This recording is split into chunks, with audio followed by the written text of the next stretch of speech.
Tá, joia. Quero introduzir para vocês o seguinte. Em 2013, nós tivemos o 100 mil, foi o LPI. Foi o 100 mil LPI lá na Igreja Presbiteriana Maranata, em Goiânia, e um dos temas que foi debatido, apresentado para o pessoal, foi passar o bastão. A ideia de sucessão de liderança. Eu sei que esse é um assunto tenso, mas sucessão de liderança. E a coisa ficou meio tensa no dia lá da discussão e acabou indo para o debate acabou indo para uma direção. E aí nós vamos tentar então retomar esse tema aqui no Fórum Jovem. E eu já lanço a pergunta aos nossos debatedores e depois eu reforço a pergunta para o Ari que está chegando. Em relação à sucessão ou preparação de novas lideranças, a pergunta fica: passar o bastão ou caminhar junto por um tempo? É passar o bastão ou continuar caminhando junto, cada um dentro da sua vocação? Eu acho engraçado essa pergunta de passar o bastão, porque às vezes a pergunta é: vou passar o bastão para quem? Ué, se você for hoje para dentro das igrejas mais tradicionais, alguma das igrejas mais sérias, e mesmo nas igrejas pentecostais que tem gente pra caramba, você tem uma massa de ouvintes. Na hora de responsabilidade mesmo, de assumir a bronca, você não tem 3, 4 num grupo de 600 querendo de fato assumir alguma coisa. Então essa é a minha primeira pergunta. Lá na Macanudos, é uma organização jovem, né, relativamente jovem. O meu desespero é que tudo que eu mais quero é passar a bola para frente. Tem 4 anos que eu tô tentando sair de cena porque eu tô ficando velho. Eu coloco esse boné de aba reta para tentar fingir que sou mais novo do que eu sou, mas eu tenho 30 anos. Eu vou sentar ali. O cara é velho com 30 anos. Mas tá, olha só, a gente conversa com uma pré-adolescente, com adolescente, eu chego na sala de aula, eu sei dialogar com eles, mas eles já olham pra mim e falam assim: aí tio, beleza? É tio. Sabe, esse negócio de criar identificação, ele quer conversar por um igual, ele quer ver aquele que tá mais parecido com ele, não tem jeito. Então a gente tem que formar a galera nova. Há 10 anos atrás, quando a gente começou a trabalhar, eu não conseguia conversar com professores, eu não conseguia conversar com pais, porque eu era um meninão, eu tinha 18 anos, eu tinha 19 anos, eu não conseguia, pai nenhum queria me ouvir. Hoje não. Hoje eu consigo dialogar com o professor, hoje eu consigo dialogar com o pai, hoje eu consigo dialogar com o político, coisa que há tempo atrás nenhum desses grupos que eu falei me respeitava. E me demanda muito tempo conversar com eles. Então precisa de novas pessoas na ponta. Então o que eu entendo não é simplesmente uma questão de passar o bastão, é uma questão de que tem campo suficiente para que todos possam jogar juntos. Só que cada um no seu local de trabalho. Já não estou mais no tempo de ficar conversando com a meninada de 12, 15 anos. Sabe, há 1 ano e meio atrás estava dando uma aula, só contar a história, só para vocês entenderem por minha linha de raciocínio. E aí uma menina fez uma coisa que me deixou meio chocado. Ela puxou assim a blusinha para frente e tirou uma foto. E na hora eu olhei e falei assim: caraca, mano, ela tirou foto do peito mesmo, no meio da minha aula. E aí eu vi que foi um menino da ponta que recebeu a foto, porque ele olhou a foto e olhou pra ela e mostrou pro colega do lado. Aí eu olhei e falei assim: mano, quero ver também. Fui em direção ao menino e falei: deixa eu ver esse celular aí. Daí ele, já sumiu. E aí na hora eu fiquei muito bravo, porque eu falei assim: tá tirando onda com a minha cara? Como assim já sumiu, moleque? Que assim sumiu, eu vi que ela tirou a foto, eu quero ver também, não sei o que. Aí eu comecei a grilar, que eu comecei primeiro brincando. Daí eu comecei a ficar grilado. Véi, tá tirando onda com a minha cara. Aí tinha um outro menino que eu nunca entro sozinho na sala de aula, sempre entro com alguém, geralmente alguém mais novo do que eu. E aí o colega que estava sendo assistente, ele falou assim: não grila não, que ele estava usando Snapchat. Daí eu olhei assim: como é que é? Snapchat. Eu falei: que diabos é Snapchat? É um aplicativo que você tira a foto e a foto some.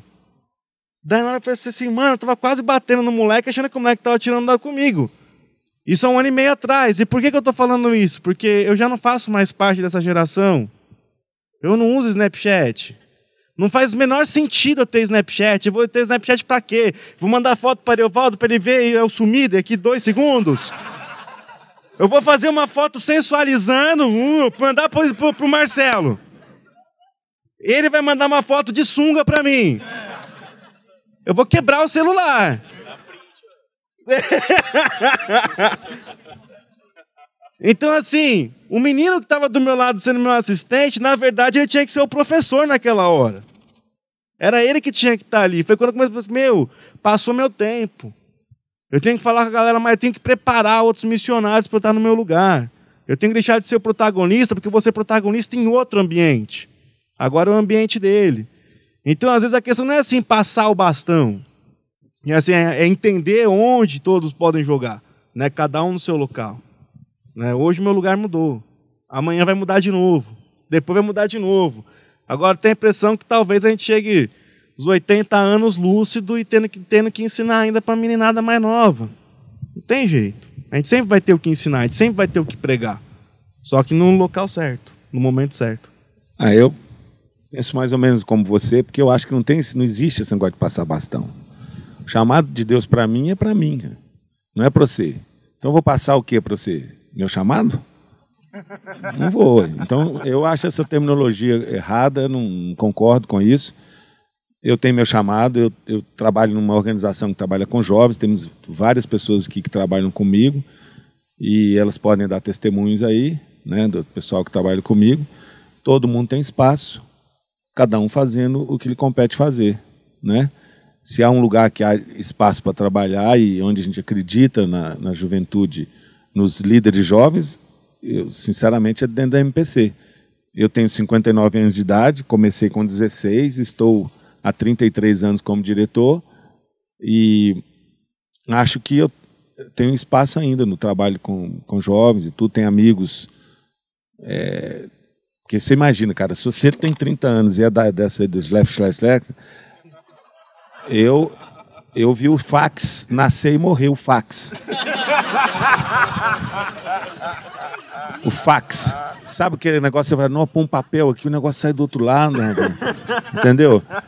Então, assim, no primeiro trabalho que eu tive, eu era bem adolescentezinho, tinha telex. Então, você vê, eu sou mesmo da Jurassic Park, mesmo dinossauro. Mas eu acho que eu tenho minha contribuição. Então, eu não vou passar o meu chamado para ninguém, meu chamado é meu. Enquanto o Senhor me der vida, porque aos 16 anos eu consagrei minha vida ao Senhor, e eu falei com o Senhor o seguinte, enquanto eu viver, eu quero anunciar o Evangelho para a juventude brasileira. Com 59, com 60, se o Senhor me for servido, me dá aí...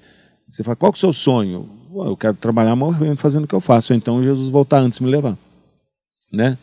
E eu subi com a igreja, porque não tem passar bastão. O que tem aí é diferente, é você, enquanto líder, fazer o que você está fazendo. Reconhecer que você precisa abrir espaço. O problema é quando o cara é líder e não abre espaço. Entendeu? Abre espaço, não tem... Eu não tenho problema nenhum com os nossos obreiros, nós temos mais de 100 obreiros. Cada um tem seu espaço, cada um tem liberdade, faz. Eu tenho meu papel. Hoje eu falo que eu tenho um papel muito grande, tá por detrás, na oração, no treinamento, entendeu? Andando junto com eles, deixando eles fazer. Porque realmente, na minha concepção, não se passa bastão. Você tem o seu chamado, seja fiel até o fim, meu.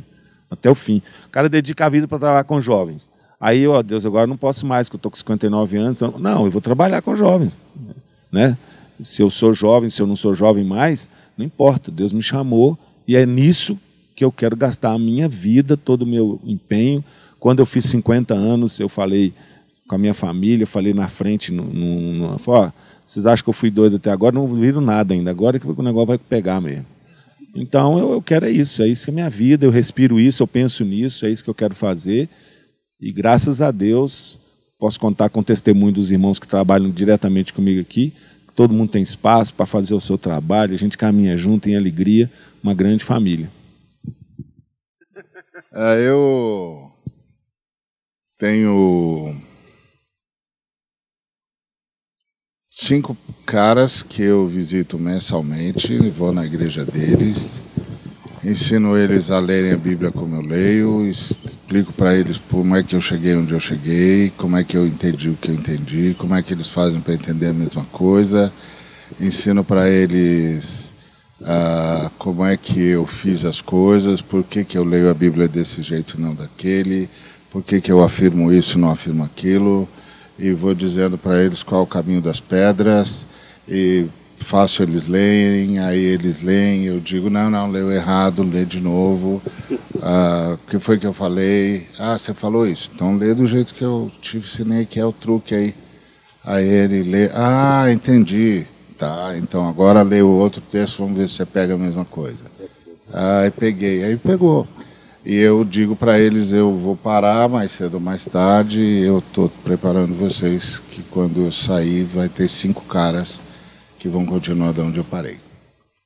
Então eu não sei o que é passar o bastão, mas eu sei que eu tenho de preparar uma nova geração. Não é fácil achar caras que queiram ser preparados. Esse foi sempre o meu maior problema.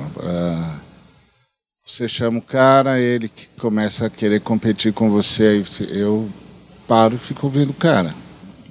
E digo, legal, não, tá bom, é ok. E aí, é próximo mês? Não vai dar. Eu acho que você já sabe, você já pode ir no seu caminho, você vai achar a sua rota.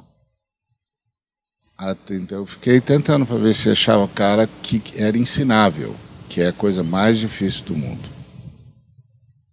A coisa mais difícil do mundo é achar cara ensinável. Todo mundo é muito senhor de si, aí o cara já sabe, você vai falar, ele fala antes, aí ele fala errado, aí você fala, se você for por esse caminho, você vai quebrar a cara ali, hein? Não, esse caminho aqui, você quebra a cara. Não, Ari, porque eu estava pensando... Vai firme. Libera o cara. Então eu fui tentando. Esse não é ensinável. Esse não é ensinável. Esse também não é ensinável. Então eu achei um montão de cara que era xícara cheia. Aí, xícara cheia não adianta. Tudo você põe e derrama. Aí eu dizia, não, tá bom, companheiro, você tá bom, vai em frente, Deus é bom, Ele vai fazer a obra na sua vida, como fez na minha, fica tranquilo, dá tudo certo no final. Mas você não ensina o cara, porque ele não quer aprender, ele pensa que sabe. E você diz, então você sabe. Você acha que é assim? Não, eu não acho, mas é o seu jeito, né? Então tá bom, aleluia, glória a Deus, é isso aí, Jesus é bom. Agora, eu achei alguns caras, não muitos, que eles são ensináveis. Aí eu passo para eles como é que é. Eu li assim, eu cheguei nessa conclusão porque eu fiz esse caminho aqui, Eu li isso, depois eu li aquilo, depois eu li aquilo outro, depois eu li aquilo outro. Tá vendo? Tá vendo a construção? Tô. Então, isso que eu faço. Bom, então, aí já tem caras que já estão começando a fazer as formulações. Então, eu acredito, sim, em preparar pessoas. Eu não sei se isso se chama passar o bastão, mas eu acredito em preparar pessoas. Eu tenho muita coisa que está guardada na mente.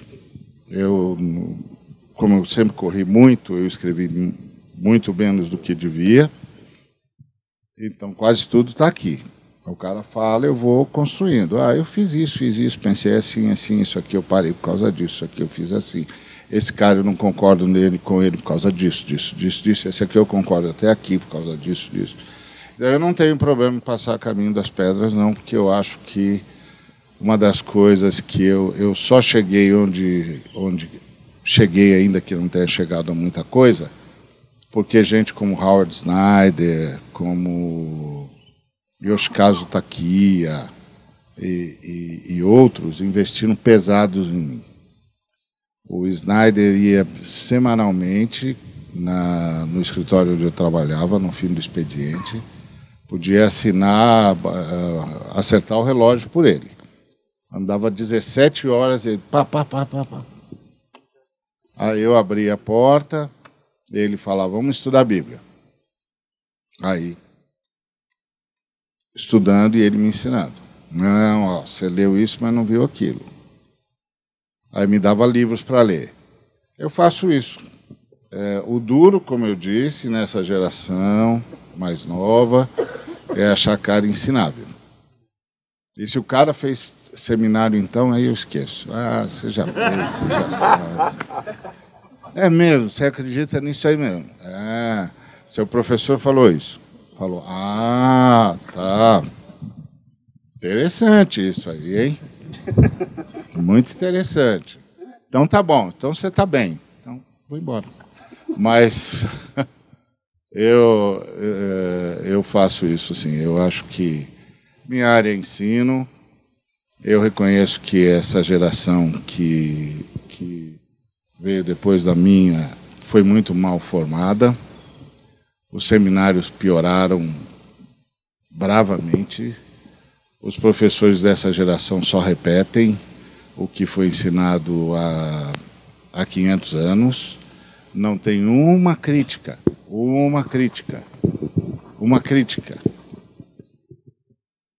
Aí eu digo, esquece. Aí quando o cara tem crítica, ele é liberal.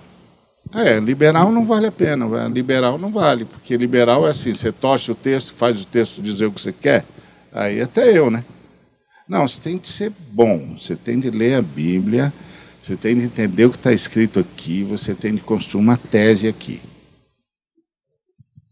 Aí eu falo, cara, eu vou te ensinar a fazer isso. Eu fiz, eu vou te ensinar porque eu aprendi. Vou ensinar para você como é que faz. E aí tem uns 4 caras que eu achei que são ensináveis e eu trabalho com eles. Eu acho que o andar da igreja, na sua história, ela é guiada pelo Espírito, né? E o Espírito, ele é multiforme, né? Ele atua de várias formas em várias pessoas. Então, essa questão do bastão, ela é complexa, ela não tem uma resposta assim, né, definitiva, né? Porque o Espírito atua independente da idade, né? Independente do tempo. O Espírito é livre.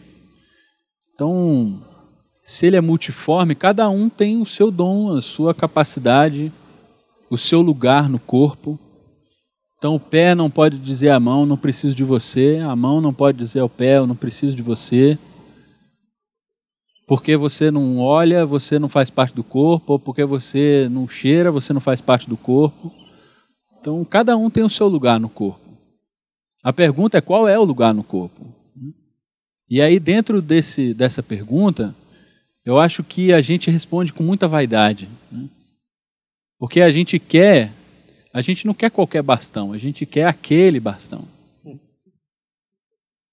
A gente quer aquele lugar. Então, eu vou confessar um pecado aqui, já que falou de manhã sobre confessar, né? Vou confessar um pecado. Eu falei com vocês que eu sou fruto desse lugar aqui, sou filho da MPC, vi o Marcelo algumas vezes pregar. E durante a minha adolescência inteira eu quis ser o Marcelo. Olhava... pois é. Então eu ia para frente dos meus jovens lá na minha igreja, eu contava as mesmas piadas que você conta. E eu fazia a mesma coisa. Assim, era o mesmo, né? Mesma piada que ele contava. Né? Bom dia, meninas. Bom dia, rapazes. As meninas ganharam. Né? Sempre. Eu repetia isso. Assim. Por quê? Porque eu não queria o reino, eu queria o que o Marcelo fazia. E eu acho que tem um pouco disso, assim, de maneira geral, né? Então, demorou um tempo para eu perceber, assim, quem sou eu nisso tudo, no reino? E qual é o meu chamado? Aonde eu me localizo? Dentro do contexto do que a gente estava falando, da família, durante muito tempo eu quis ser meu irmão, eu quis ser meu pai, eu quis ser as minhas referências. Eu acho que faz parte do crescimento.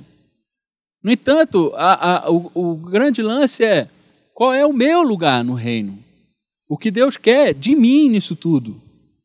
Não o que o outro faz, mas como é que eu posso contribuir com aquilo que o outro faz. Nariz já tem um, eu sou o dedinho, eu sou outra coisa. Né? E nessa outra coisa, Deus vai contribuir para o seu reino. Então, eu acho que é por aí. Penso que com relação a esse lance de passar bastão, às vezes também a gente precisa discernir do que nós estamos falando, se é apenas de uma vocação individual ou se é do chamado de toda a igreja. Quem luta para garantir a sua subsistência ou a sua existência ao longo da linha do tempo não é organismo, é organização. Então, nós estamos falando de organismo ou de organização? Porque a igreja, se ela é organismo, ela não devia se preocupar com isso, ela devia se preocupar com as coisas que são naturais de um organismo. O organismo, ele não se preocupa em viver para sempre, ficar fazendo plástica e ficar malhando achando que você vai viver muito. E, infelizmente, quando nós estamos falando dos ministérios, de tudo aquilo que Deus fez através dos nossos pais, nós estamos falando de organização. O organismo, ele zela daquilo que são os valores que fazem parte da vida dele. Então, ele tem filhos. Você não vai viver 300 anos, mas reproduzindo os valores, ou seja, multiplicando aquilo que você recebeu de Deus, para que isso deixe um legado, o próximo, que você não tem controle nenhum sobre a vida dele, porque você não sabe o que vai ser do seu filho depois que você não estiver aqui. Vai continuar. Aí, quando eu penso em passar o bastão, eu fico pensando, será que o bastão que a nossa geração quer é ser presidente das igrejas, que nós nos tornamos críticos? A gente quer pregar nos púlpitos, que a gente está ouvindo pregações e está achando a coisa mais irrelevante da história. A gente quer estar à frente de ministérios que não comunicam mais graça e virtude nenhuma nos nossos dias. Nós estamos falando de quê, então? A nossa responsabilidade, talvez, de quem já está no ministério e está engajado, seja fazer o que o Ari falou mesmo. Adotar uns e repartir tudo que puder. Só que eu acho que o desafio é mesmo encontrar quem. Então, vamos combinar um negócio. Me diga quem Deus chamou e pelo menos nós aqui vamos comprometer a dizer o que você tem que fazer. E se quiser meu púlpito, eu dou ele. Não é meu mesmo. Nesse sentido, eu não me importo. Nesse sentido, eu também ainda estou volúvel, procurando onde é que é meu lugar. Não é essa a questão. Mas será que você está fazendo por onde? Será que você está construindo as coisas? Ou você está achando que você nasceu com direito de herdar alguma coisa? Você não tem direito a nada, meu irmão. E talvez o seu pastor aí, que é um cara que não está pensando na sucessão, ele tenha que morrer mesmo. E tudo que ele construiu tem que morrer com ele. Porque se for de Deus, e se isso for organismo, as sementes que ele plantou no seu coração, mesmo ele sendo o cara mais chucro do universo, isso daí vai ficar, cara, e vai produzir bom fruto, porque é boa semente. Agora, não herde o império de pessoas que não tem nada a ver com aquilo que você entende que é o reino de Deus e que Deus chamou, que foi o seu chamado. Não faça isso, porque aí você vai se afundar na organização. E você vai amar a organização mais do que você ama a igreja de Cristo. Vocês perceberam na fala de todo mundo aí que o problema não é o bastão, né? Passar o bastão ou passar a responsabilidade, mas é cada um encontrar dentro do seu meio o seu lugar, porque o Espírito Santo de Deus, segundo a palavra dos nossos debatedores, distribuiu dons à igreja, e você sendo igreja, você tem a sua parte, tem o seu local. A pergunta é, vocês conhecem algum projeto de mentoreamento em que vocês, o Ari colocou isso aqui, que ele mesmo faz, mas você conhece algum projeto e que você indicaria ou apresentaria para alguém? Um projeto de mentoreamento da forma como o Ari, não vou falar pai, Ariovaldo Ramos. Você que levantou a questão dizendo que o moleque lá no Snap não deu conta. Você tem algum projeto? Pensa algum projeto de mentoreamento? Indica algum projeto de mentoreamento? Porque é um fórum. Você levantou o problema, você sabe da solução? Valeu. Ó, Marcelo. Por falta de um, veio todos aqui, né? Eu, Thiago, não participo de nenhum programa de mentoreamento formal. Tá? Então não tenho como indicar para vocês nada do que eu não Participei e experimentei. Mas você acreditaria nisso mesmo? Se eu falasse para você assim... Não, junta comigo não, assim, ó. Estamos com um programa de mentoreamento, porque você é um cara que está precisando. E aí, você toparia? Comigo aconteceu informal, né? Comigo não aconteceu de maneira formal. Eu andei 5, 6 anos sozinho, dando muito murro em ponta de faca, dando muita cabeçada na parede, fazendo muita cagada e espancando a igreja. Mas sério, eu espanquei muito a igreja. Aí no meio do caminho eu encontrei o Ari. E eu encontrei o Ari de uma maneira muito, muito engraçada, porque foi assim... Alguém falou pra mim que viu o Ari pregando e o Ari disse de um movimento que estava fazendo trabalho na escola que era legal. E aí me chocou, porque assim, eu pensei assim, pô, tem um cara que não me conhece, nunca conversou comigo e fala bem de mim. Porque nessa época todo mundo que me conhecia falava muito mal de mim. Aí eu fui atrás do Ari, que eu falei assim, eu queria saber por que o Ari falava bem de mim se ele nem me conhecia. Que eu pensei, acho que ele fala bem de mim porque não me conhece, vai me conhecer, vai falar mal de mim. Então eu comecei a perturbar o Ari por um bom tempo. Eu acho que eu ainda perturbo o Ari.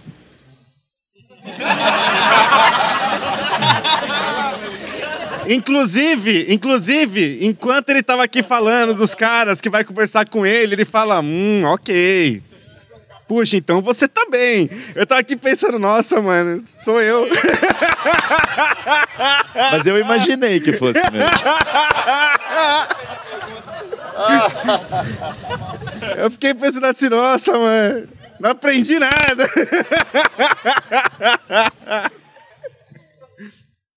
Mas eu fui atrás de correção. No meu caso, eu fui atrás de correção. Teve sim alguns momentos em que o Ari me deu conselhos que eu não ouvi exato 100% do que ele falou. Teve vezes da gente debater o que estava falando, porque eu tô na ponta. E a ponta que eu trabalho não é a ponta que o Ari trabalha. Então muita coisa que eu trouxe pro Ari eram coisas que ele não conhecia, porque ele não está ali dentro da escola vendo o que acontece. Então a gente debatia muito bem se era super saudável. Né? De 1 ano e meio para cá, 2 anos para cá, eu tenho trabalhado muito com o pessoal da Sal da Terra. Eu tenho estado muito próximo do Paulo Júnior. Então, assim, eu tenho tido a oportunidade de ser acompanhado de maneira informal por alguns homens que eu admiro. Sabe? Ao mesmo tempo, assim, eu tenho vários amigos pastores que não são tão conhecidos, mas que são caras que me confrontam, são caras que me pedem a contabilidade. Sabe? Eu estou morando sozinho, tem 1 ano e meio. Nesse 1 ano e meio, os caras não me largam... Porque assim, eu não largo meu pé, assim, eu tô passando a maior parte do meu tempo viajando. Mas eu tô em São Paulo no final de semana, tem pelo menos uns 4 caras que me ligam para saber se eu tô levando mulher para minha casa. Sabe? E isso, de certa forma, é importante pra gente, faz parte da relação.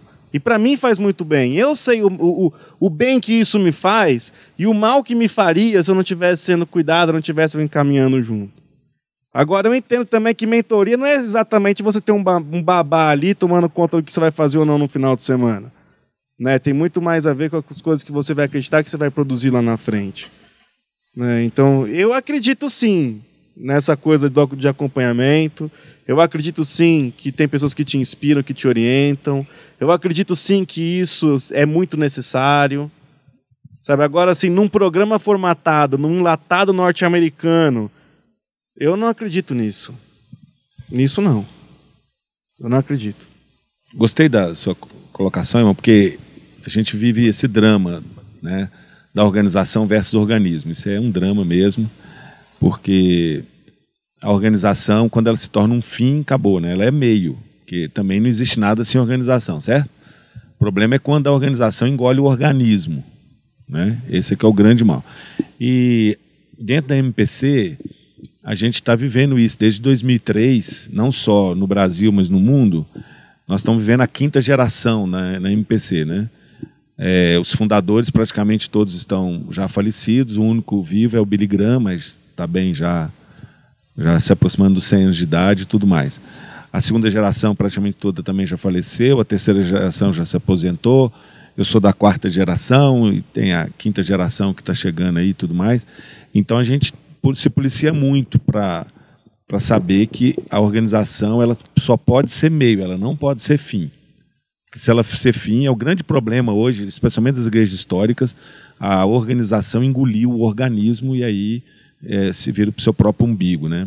E a gente gasta mais tempo para manter a organização viva do que fazendo aquilo que Deus quer da nossa vida. Por isso que a gente tem tentado resgatar desde 2003 essa palavra. Então, a palavrinha que na década de 70 foi usada de forma pejorativa. Então, a gente era conhecido como movimento. A movimento MPC. Mas aí, não, isso não vai para frente, isso é um movimento. A MPC começou um movimento, por exemplo, das Déboras. Hoje são mais de 120 mil mães que oram, vocês já devem ter ouvido falar das Déboras. E alguém me perguntou, qual é a razão do... Né? Eu falei, olha, eu não sei exatamente, eu acho que nasceu no coração de Deus, mas uma das razões é porque a gente não tem estatuto, não tem regimento e não tem patrimônio. Então, é um mover de Deus, né? Um negócio assim que vai, legal. Mas, por outro lado, a gente também não pode abrir mão. Então, eu queria saber se eu podia incluir uma pessoa só para dar um parecer. Ela nem sabe que eu vou pedir, ela pode? Ele está na internet. Por favor. Não, tô na internet não, tô... Vem cá, Marcela, por favor. A Marcele faz parte, ela é líder da MPC, ela é médica, ela é líder da MPC no Rio de Janeiro, e nós estamos desde 2003 desenvolvendo um trabalho com os jovens líderes no mundo todo. E há um processo de coaching hoje, do qual a Marcela faz parte, e eu queria que você, à luz do que tu está falando aí, Marcela, desse seu depoimento, como tem sido isso para a sua vida, como tem sido isso, você que é uma líder jovem, dentro de uma organização também como a MPC, se isso está sendo... que é um trabalho institucionalizado, esse aí é formal, né? Então, como o Marcelo disse, realmente a MPC está passando por esse processo, e aí eu gosto muito de uma palavra que a gente ouve, que é reempoderar. Eu acho que a gente podia até substituir sobre essa questão de passar bastão, mas, por exemplo, o Benjamin fala assim, por muito tempo eu fiz as piadinhas, mas todo mundo faz, continua fazendo, e a gente fica colecionando nome de igreja para falar, chefe, a gente viu isso, porque realmente é referência e tem sido a nossa escola. Então a MPC entendeu isso e o que ela faz? Ela reempodera realmente o jovem. Tanto é verdade que, por exemplo, se tem uma cidade que não tem MPC, você chega perto da direção nacional e fala que você quer começar um trabalho lá. E a gente começa o trabalho e eles vêm acompanhando a gente. E isso agora é feito de uma forma realmente mais legal ainda. Desde agosto do ano passado, eu estou num processo de coaching dentro da MPC e ela está fazendo com que todos os seus obreiros, e aí a gente tem uma escala hierárquica, então tem líder regional, líder estadual, líderes locais, a gente passa por esse processo e a gente é acompanhado.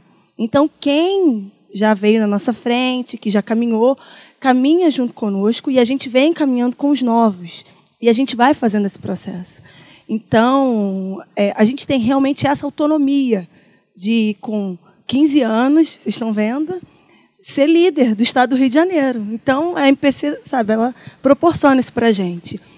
E é muito legal, porque a gente se sente realmente importante e parte do processo.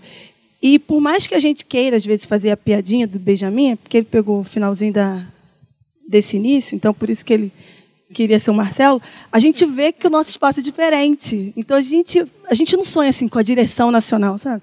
A gente sabe, não, eu estou lá, então eu sou a ferramenta e eu vou fazer dessa forma, e a gente entende perfeitamente nosso papel.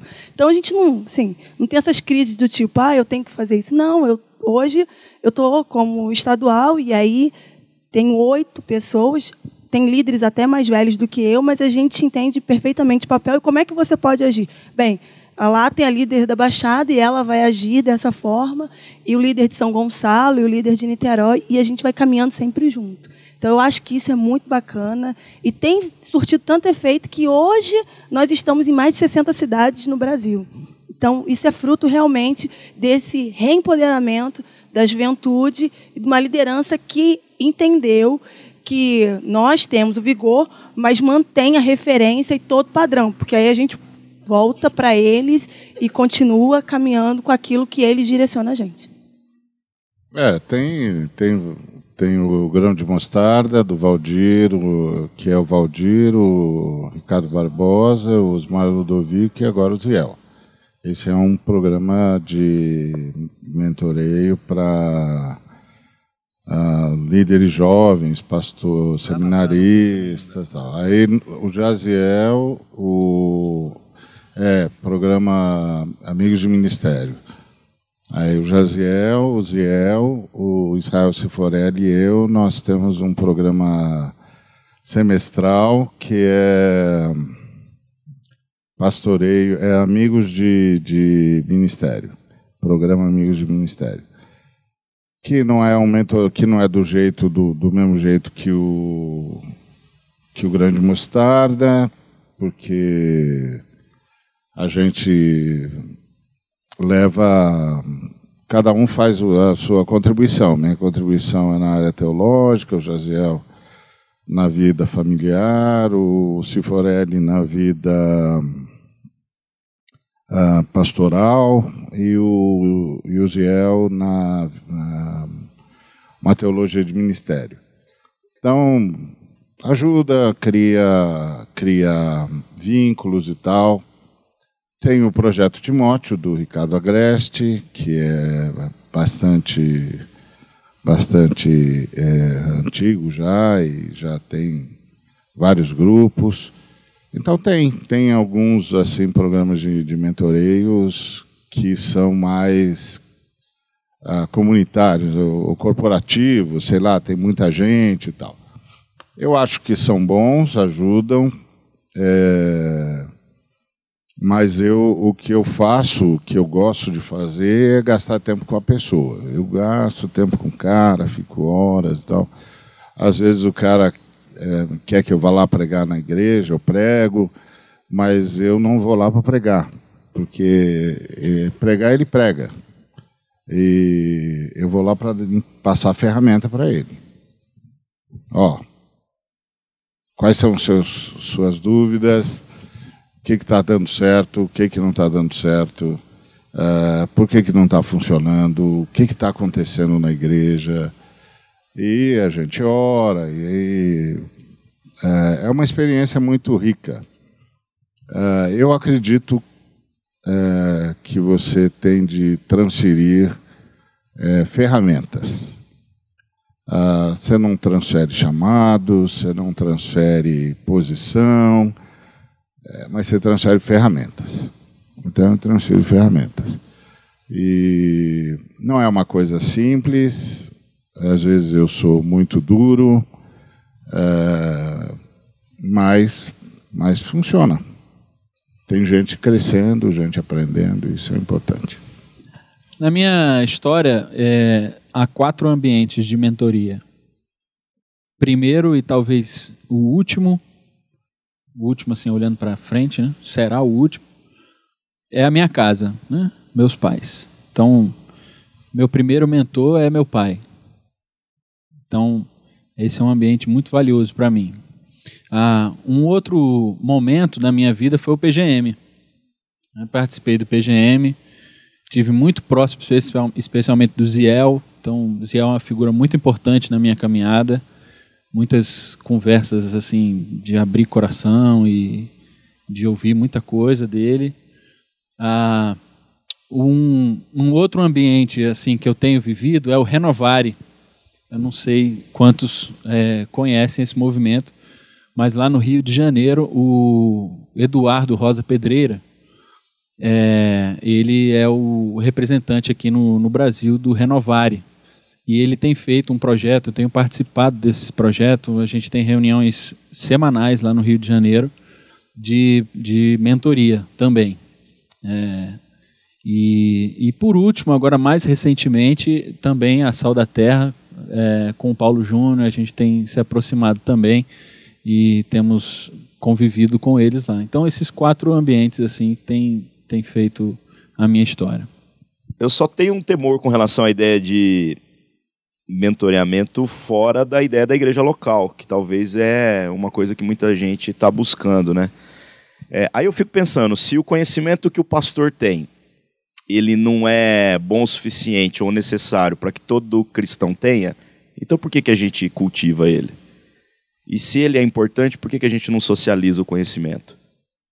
No sentido de que é um desafio da igreja local ter mentoreamento. Não de pastores, de todo mundo.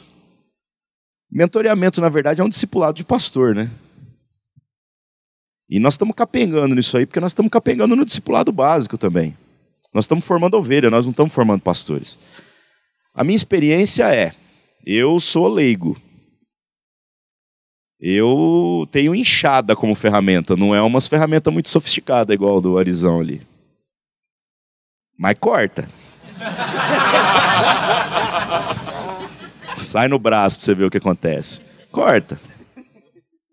Ele faz aquelas paradas que ela tem, aquela planta lá, ele vai lá e esculpe ela, fica aquela coisa linda. Eu passo facão, velho. Corta. Na minha experiência comunitária, eu entendo que Deus tem me chamado para repartir tudo. E talvez o que a gente tem que pensar da nossa geração agora é a gente é uma geração de transição. Nós estamos vindo de um modelo teológico e eclesiológico, onde a cultura mudava numa velocidade e agora o negócio acelerou demais. E talvez quem aqui trabalha com educação vai ser o cara que vai dar a resposta para as nossas perguntas aqui, que é como que nós vamos poder vencer esse paradigma de ter o conhecimento que está na cabeça do Ari e fazer com que isso se torne algo que não leve tanto tempo, ou que a gente tenha uma ferramenta de massificar um pouco a expansão desse conhecimento. Então é louco, a gente tem hoje os EAD aí do seminário de teologia. Eu acredito que os seminários vão acabar dentro de 20 anos. Profecia minha aqui, viu? Porque esse negócio de tirar 5 anos para estudar, com todo respeito, velho, daqui 20 anos vocês falam se eu estava certo ou não. E não que o conhecimento, ou o estudar, ou o academicismo vai se tornar desnecessário. Não é isso. É que vai ter que mudar o jeito.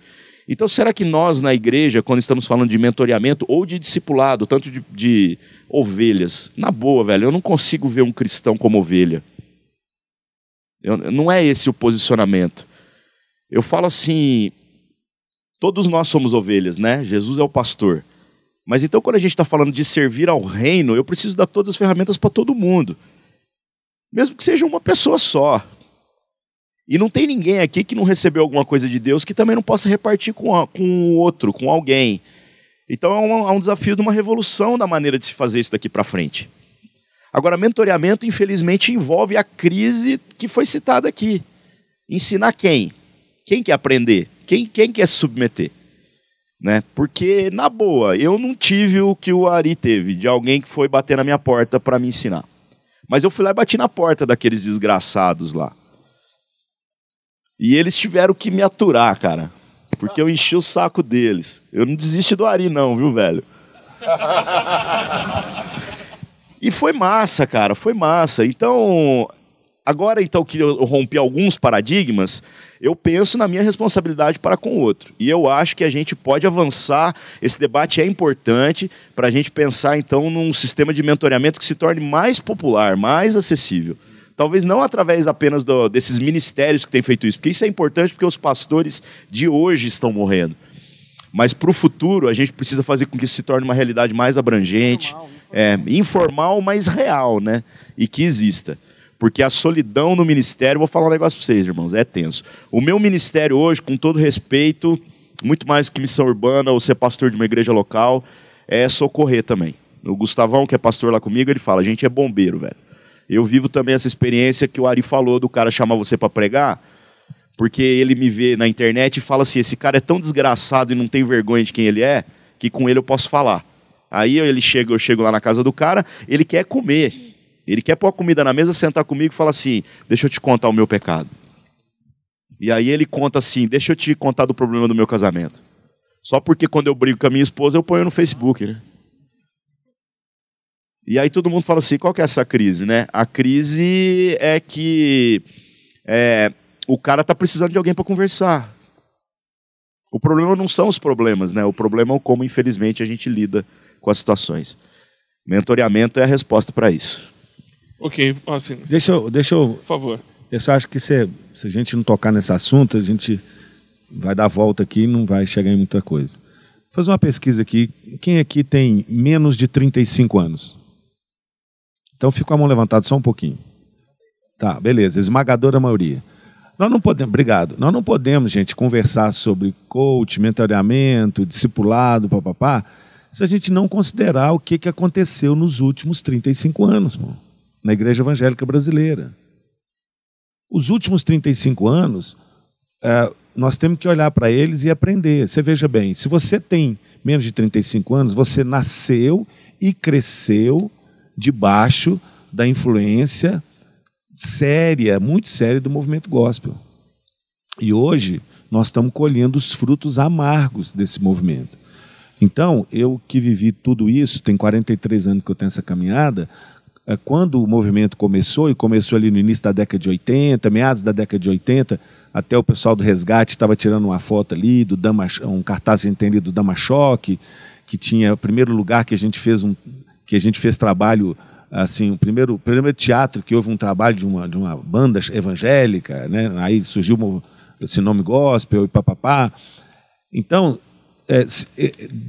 do início dessa década aí, de 80, meados de 80 até hoje, no início eu pelo menos recebi esse movimento de braços abertos, quase que eu fiz oração: Senhor, descansa em paz o teu servo, porque meus olhos viram.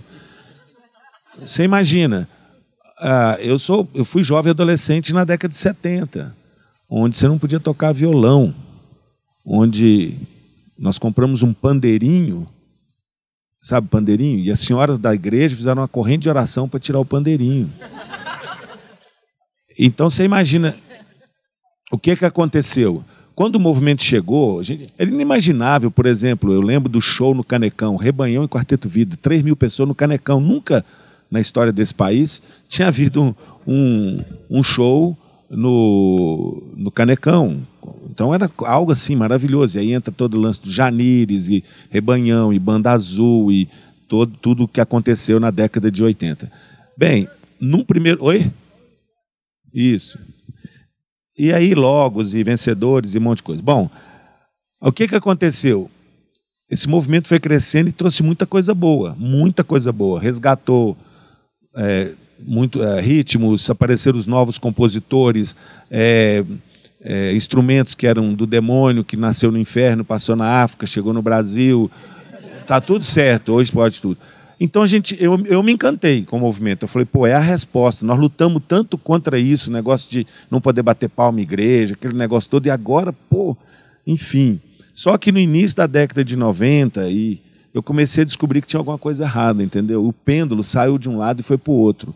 E aí, o que acontece? Eu estou falando isso tudo para dizer uma coisa.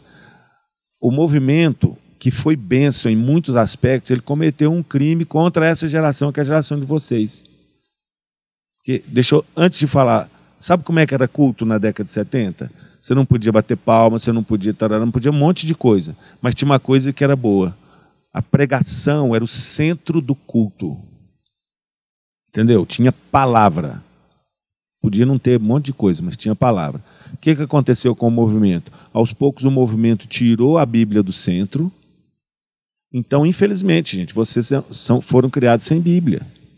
É uma geração sem Bíblia. E agora nós vamos pagar um preço muito grande. Então, qualquer esforço nosso tem que ser para trazer a Bíblia de volta para o centro.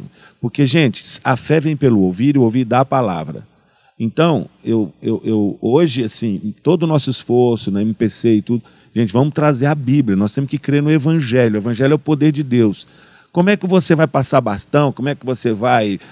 Se o povo não sabe Bíblia, não tem Bíblia, irmão. É uma geração sem Bíblia.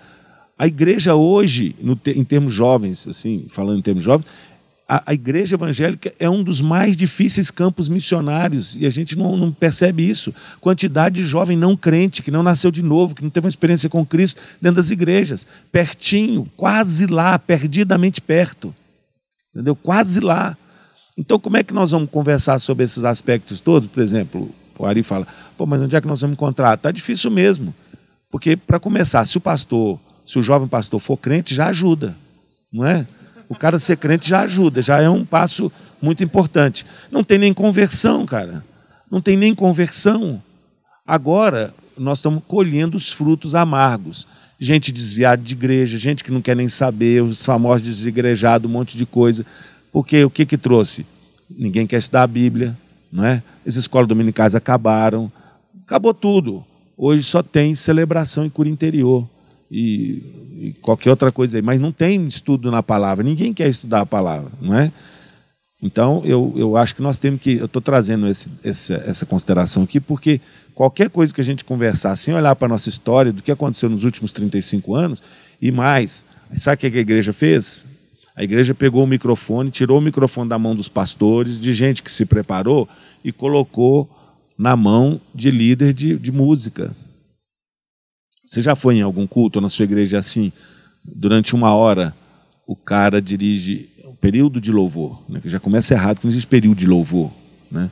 O cara, ele canta 4 músicas e entre uma música e outra ele fala 10 minutos, te dando um sermão, dando né? Porque os caras querem pregar, entendeu? Ou mesmo shows que o cara... Né, as músicas caíram muito na sua qualidade em termos teológicos, em termos de mensagem, caneladas bíblicas as mais horrorosas. Então, música de quinta qualidade, e o cara começa a fazer teologia em cima de uma música que já tem uma letra errada, e os microfones saem da mão dos pastores, dos líderes, foi para a mão de gente completamente despreparada, que não tem preparo nem psicológico, nem espiritual, nem nada, para estar com o microfone na mão fazendo a cabeça da moçada. E a moçada hoje, a massa hoje, toda ela... Pô, eu estou cansado de andar, eu até nem estou andando mais, não estou nem aceitando convite mais, porque eu cansei de ir em eventos que... Eu fui num evento que é Guinness Book, cara. Me convidam, e lá, eu estou lá, o cara põe 12 bandas para tocar antes de mim, 12. Não tem isso, não tem, pode consultar no Guinness Book. 12 bandas. 12. Ainda quando você vai pregar, ele falou assim, pastor, rapidinho aí, porque rapidinho, rapaz, você me convida para vir aqui, para isso, que lixo, que negócio é esse, cara? Entendeu? Eu já fui num evento que me passaram a palavra meia-noite e eu não preguei. Não preguei, entendeu? Então, assim, nós temos que considerar isso. Falta palavra, gente, falta Bíblia, falta gente que tenha conteúdo e tenha forma para comunicar o santo evangelho com graça, entendeu? Para essa juventude que vem aí. Porque vai haver um hiato, viu, gente?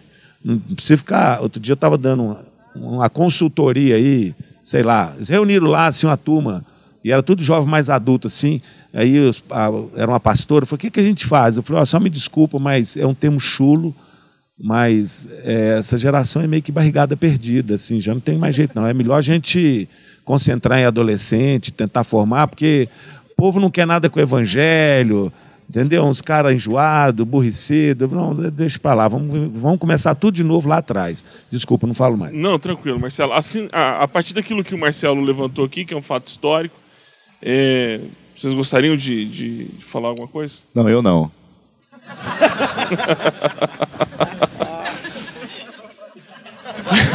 Eu não tava lá, velho. Nasci em 90.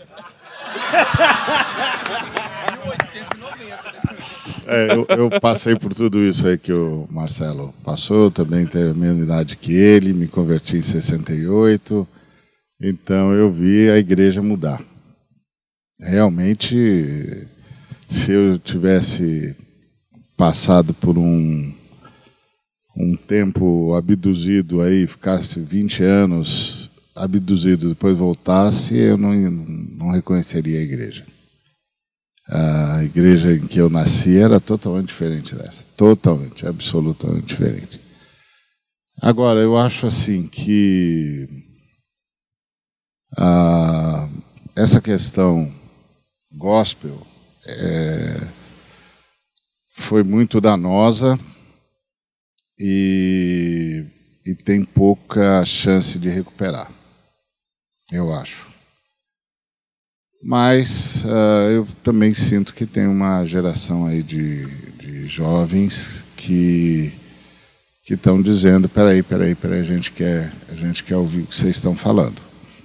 A Missão na Íntegra é um testemunho vivo disso. A gente começou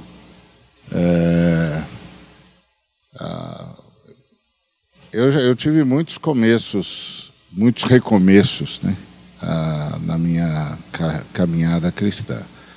Eu tive meus primeiros 8 anos na Metodista Livre e lá os caras investiram em mim, caras como o Snyder e tal. Depois eu tive 2 anos num grupo que eu achava que era uma revolução e descobri que era só uma seita. Aí saí muito mal, tive de começar de novo. Aí comecei de novo, graças ao Jovens da Verdade, ao Jaziel Botelho, que foi me achar lá.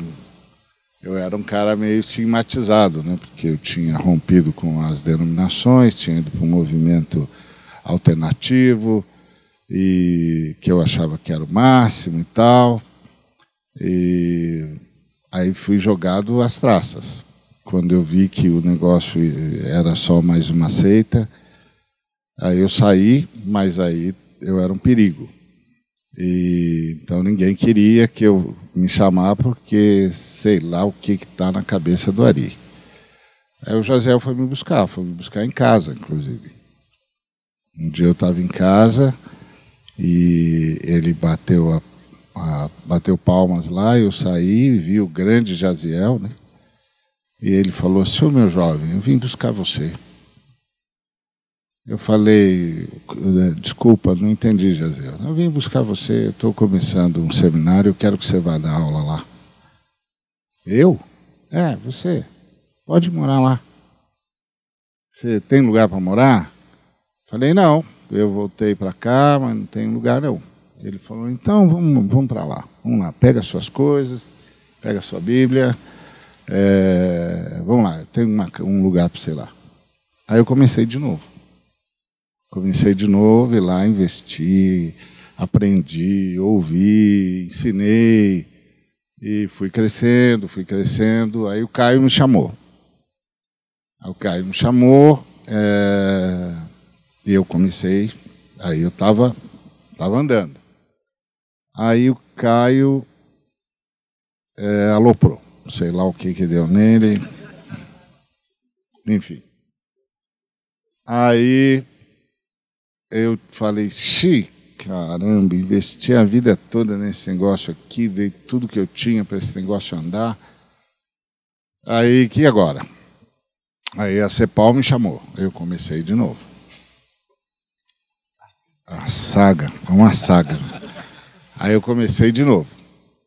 Aí comecei, 14 anos lá, insistindo, comissão integral, e os caras falando: pô, Ari, você vai ficar nesse negócio de missão integral? Vou, porque quando esse negócio da teologia da prosperidade passar, precisa ter uma teologia sólida, e vai ser a teologia da missão integral.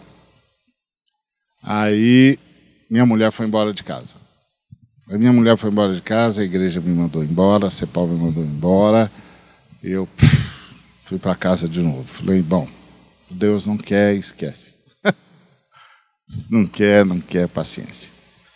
Aí o Dr. Shed foi me buscar. Me ligou, aí me chamou, eu fui, falou: você quer almoçar comigo? Claro, Dr. Shed, vou sim. Você tem agenda? Agenda mais livre do mundo. Tô de boa na minha agenda é muito tranquila, não tem nada na minha agenda. Aí legal. Aí comecei de novo. Ele me chamou, disse: olha, Deus tem algo para você. E ele não tirou nada do que te deu. E retoma o seu legado aí. Você tem de continuar o que você começou. Eu falei: tá bom, não sei como. Não sei como, mas vamos começar de novo. E aí comecei de novo. Aí chegou o Tiago falou: eu vou te ajudar. Eu falei: você vai me ajudar a passar fome, né? Porque eu não tenho nada aqui. Não, vamos junto aí, o que você quer fazer? Eu vou nessa linha aqui. Então eu vou com você. E aí o Missão na Íntegra vingou.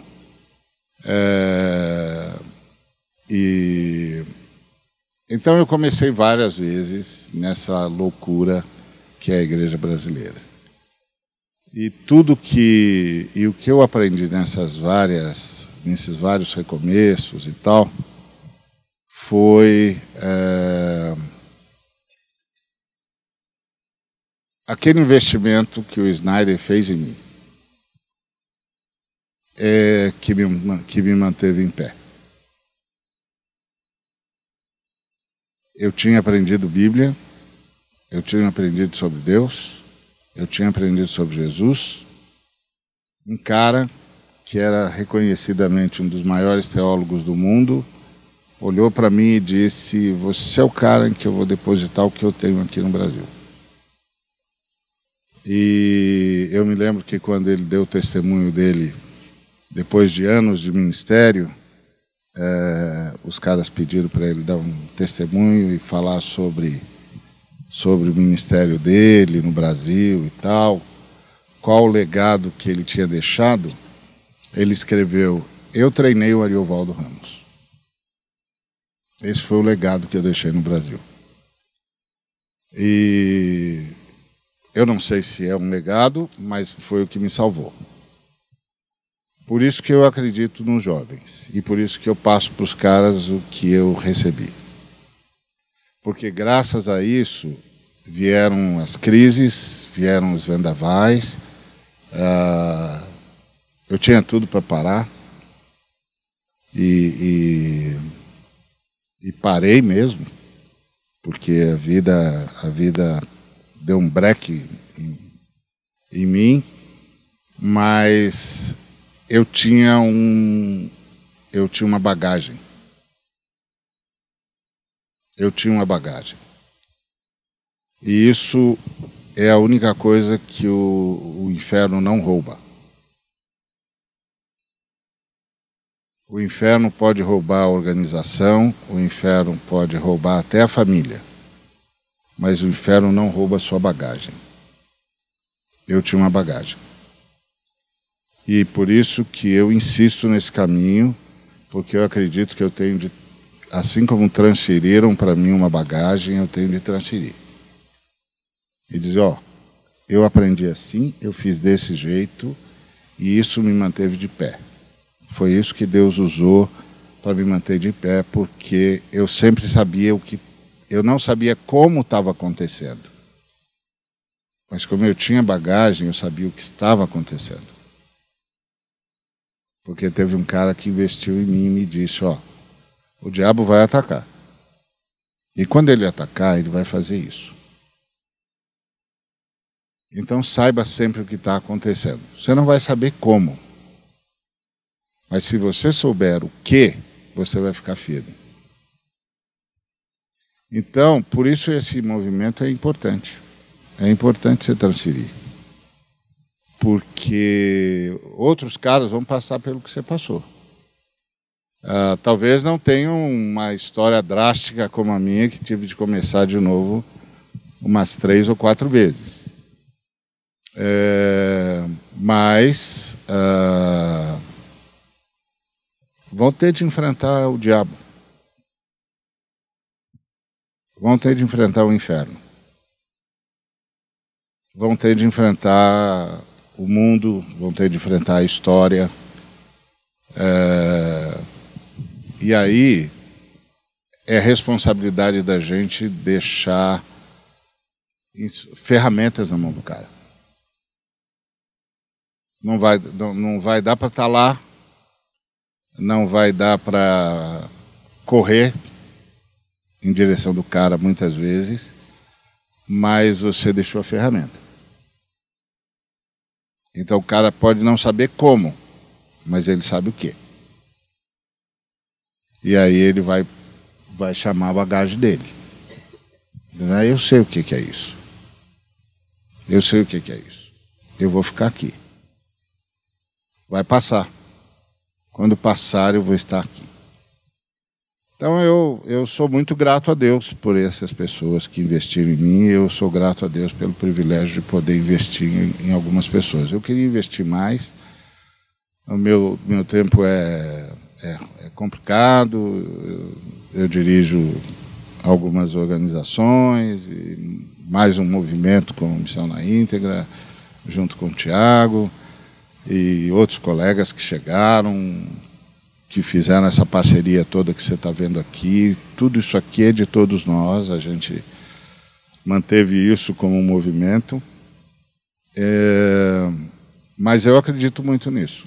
Acredito de verdade que esses pastores jovens que estão chegando, que estão ouvindo o Marcelo, ouvindo o Ziel, ouvindo o Paulo Júnior, ouvindo o Bitum e ouvindo os outros que estão chegando e que eu faço sempre questão de, não, chama mais os caras, olha o que o cara está fazendo aí, ó. Chama o cara, você não está vendo o que Deus está fazendo na vida do cara? Chama o cara, deixa a igreja saber desse cara também. Porque essa é outra coisa que eu aprendi. Eu tive um chefe, um líder, que era muito melhor do que eu jamais serei, provavelmente, mas ele era sozinho. Sozinho. Absolutamente sozinho. E quando veio o vendaval, ele era sozinho. E aí eu aprendi que esse filme eu não queria assistir mais. Esse filme eu não quero mais assistir. Então comecei a chamar os amigos. E eu sou muito grato a Deus porque os amigos vieram. E aí hoje, ao invés de ter um cara aqui respondendo perguntas, tem um fórum. Que é a marca do Missão na Íntegra. Tem um fórum. E o que eu sempre dizia é, deixa os caras falarem. Eu vou falar, eles vão falar. Mas às vezes a gente não vai concordar. É isso que a igreja precisa saber. Que a gente não tem que concordar com tudo, com todo mundo. Não tem que dizer a mesma coisa. A gente tem que se amar. E dizer, a gente nem sempre pensa do mesmo jeito, mas nós estamos no mesmo time, nós estamos buscando uma igreja relevante, nós estamos nessa trilha e nós vamos juntos. Às vezes eu vou dizer, pô, Júnior, o que você está fazendo? Arizão, isso aqui é um negócio legal. Meu, você está gastando tempo. Não estou não. Então tá, vai. Vou orar por você. Tá. Então no próximo congresso a gente se encontra. E estamos lá. A gente vai se encontrar de novo, nós vamos trabalhar juntos, nós vamos falar no mesmo lugar. As pessoas vão ver, ter uma igreja relevante sendo plantada. Isso para mim é que importa. Amém. Obrigado, pessoal. Uma salva de palmas. Deus abençoe a vida de todos vocês. Espero que esse encontro tenha sido relevante. Espero que vocês tenham despertado o interesse por buscar mentoreamento. E façam o Marcelo Sterrado. Vocês não são essa barrigada perdida. Não, pode corrigir, Marcelo. Não tem problema, não. Não, pelo amor de Deus. Por favor, me dê uma chance, porque senão nunca mais reúne aqui. Olha. Presta bem atenção, gente. Eu louvo a Deus de todo o meu coração, porque o Senhor, na sua misericórdia, continua investindo em jovens e adolescentes. E quando eu falo que é uma barrigada perdida, eu estou sendo muito cruel. Né? É uma força de expressão que eu não devo nem usar mais, porque o Senhor tem levantado muitos, eu tenho visto dentro da MPC, eu tenho visto isso por onde eu ando, né? Coisa linda. Eu sempre agradeço, falo assim, Deus, eu não podia imaginar que o Senhor ia deixar eu ver o que está acontecendo acontecer. E eu sou grato a Deus todos os dias, por aquilo que Ele tem feito, né? Levantado jovens e adolescentes. Porque se não é assim, gente, a gente desanima também. Eu falo que Deus, Ele não deixa a gente saber nem de mais para não se ensoberbecer e nem de menos para não desanimar. Mas Ele de vez em quando manda o anjo abrir a cortina para ver o que está acontecendo. E eu, numa sexta-feira que eu achei assim, que eu estava... Porque tem aquele dia que você quer chutar o pau da barraca mesmo, já era, não está adiantando nada, crise total, vou abandonar tudo, só não vou abandonar a fé, mas já dei minha contribuição. Eu recebi um telefonema. E esse telefonema era de um rapaz lá de Manaus, um médico, que alguns aqui conhecem, doutor André, que trabalha junto com o Ronaldo Lidório. E ele falou, Marcelo, eu queria falar com você, eu estou aqui em Manaus, você está lembrado de mim? Eu falei, estava não, mas... Então, em 1996, num congresso, na UPA, lá em Serra Negra, você fez um apelo. E naquele dia eu consagrei minha vida. O Marcelo estava nesse encontro também. E você falou que queria ter vida e saúde para ver o que Deus ia fazer através desse grupo que está aqui. E você falou, Deus, daqui pode sair um médico que vai trabalhar na Angola, vai sair aqui um economista, vai sair aqui alguém, gente comprometida com o Senhor para fazer a diferença. E eu queria dizer que por causa daquele dia, eu estou aqui hoje, sou médico, tenho um filho, vou para o interior do Amazonas com o Lidório, e eu queria te agradecer por causa daquele dia. E como você queria saber, David Sal, estou te ligando para saber que valeu a pena. Então, gente, aquele que leva a preciosa semente andando e chorando, voltará com júbilo, trazendo consigo seus feixes. Se eu não cresço no poder do Evangelho, gente, no poder de Jesus, eu já tinha chutado o pau da barraca, não é? Porque não é fácil você ser taxado. Se você acha que com 30 é difícil, você imagina com 59 anos você ainda trabalhar com jovens, né? E muita gente fala, mas já não passou o seu tempo? Como é esse negócio? Vai procurar uma igreja assim bacana, que tal, propostas não faltam. Eu falei, não, eu não posso ser desobediente à visão celestial. Eu vou continuar fazendo exatamente o que eu estou fazendo. Então, gente, eu louvo a Deus e queria dizer para o Ari que eu sonhei muito com esse momento. Muito, muito com esse momento. Eu estava falando com ele, eu estou tão feliz de todos vocês estarem aqui, que eu acho que é o momento mesmo, esta é a hora, é a última hora da gente caminhar junto e ouvir tudo que o Ari tem para falar, tudo que todos os jurássicos têm para falar e a gente caminhar junto, entendeu? Amém.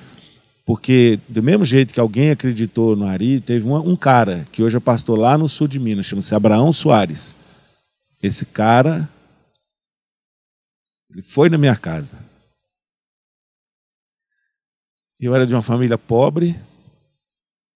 Como eu disse lá, eu sou filho de faxineira, minha avó era empregada doméstica. Eu tinha todos os motivos para ninguém acreditar em mim. E esse cara acreditou em mim. Esse cara foi lá, falou, não, vem cá, andou comigo, e eu sou grato por ele, ele é um pastor, lá no sul de Minas, já está com seus 70 anos, foi diretor da MPC, um homem de Deus, e eu louvo a Deus pela vida dele. E eu aprendi a acreditar na juventude, e eu acredito muito que Deus está fazendo uma obra linda aqui. Então, por favor, de forma nenhuma, vocês são geração eleita. Coisa linda de Deus. Terminou, dá certo. Guti-cuti, ação santa. Amém. Amém. Eu quero dar o testemunho para os irmãos aqui, porque eu fui alcançado por um trabalho do Clubinho Bíblico. Gente que veio aqui, que treinou aqui, que pôs em prática aquilo. Então, tá tudo lindo. Graças a Deus. Obrigado porque teve gente que empenha.